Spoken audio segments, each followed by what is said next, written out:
Bonjour à tous et bienvenue sur la chaîne Ride and Biking. Du coup, aujourd'hui, petite vidéo de test sur la sacoche de cadre Topic Midloader en 6 litres.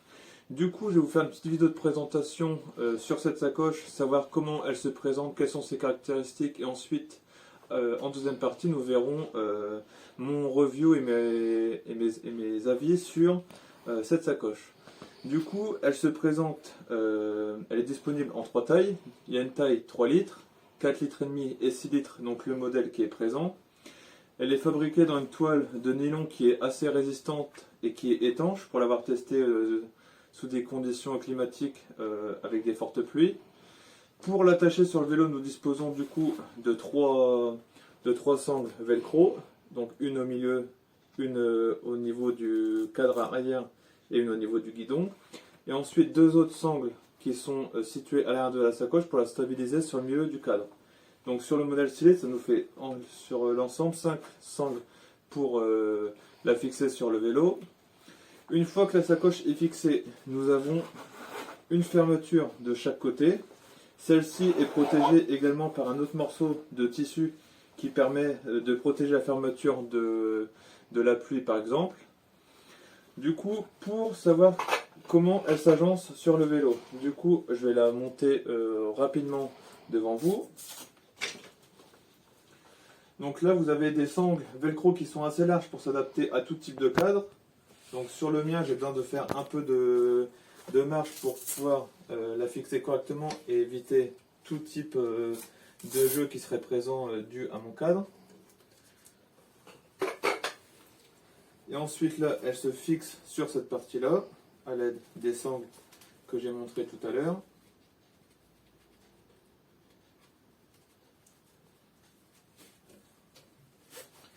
Et ensuite, vous finissez la fixation par cette sangle-là, au niveau du cadre.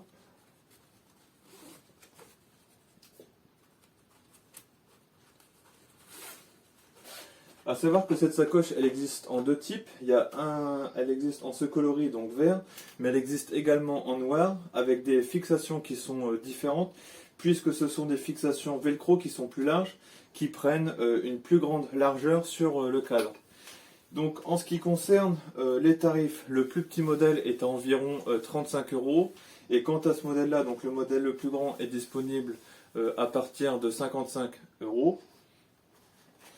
Donc maintenant on va passer à mon opinion sur cette sacoche. Donc comme j'ai dit, je l'ai testé également en route, en gravel et en VTT. Du coup ses points forts, c'est qu'une fois fixée avec pas mal de matos rangé à l'intérieur, la sacoche ne bouge pas. Elle est vraiment bien fixée au niveau du cadre du vélo. La matière est vraiment résistante, elle protège bien de tout ce qui pourrait être la pluie, la poussière qui pourrait rentrer à l'intérieur et qui pourrait tacher tout ce qu'on pourrait y avoir mis. Ensuite, le seul côté négatif que j'ai relevé, c'est qu'on ne peut pas la compartimenter vu qu'il n'y a qu'une seule sacoche. Il faut soit se débrouiller pour ranger correctement dès le début, ou alors utiliser d'autres moyens système D pour compartimenter, par exemple des sachets plastiques où on rangerait chaque partie dans un sachet plastique pour pouvoir la ranger sur le cadre. Du coup, sur le terrain, en gravel et en VTT, elle a bien tenu malgré les différentes secousses, que ce soit des bosses, des pistes un peu en terrain accidenté ou voire très peu accidenté. Du coup, pourquoi je l'ai acheté? Je me destine à faire pas mal de voyages à l'avenir.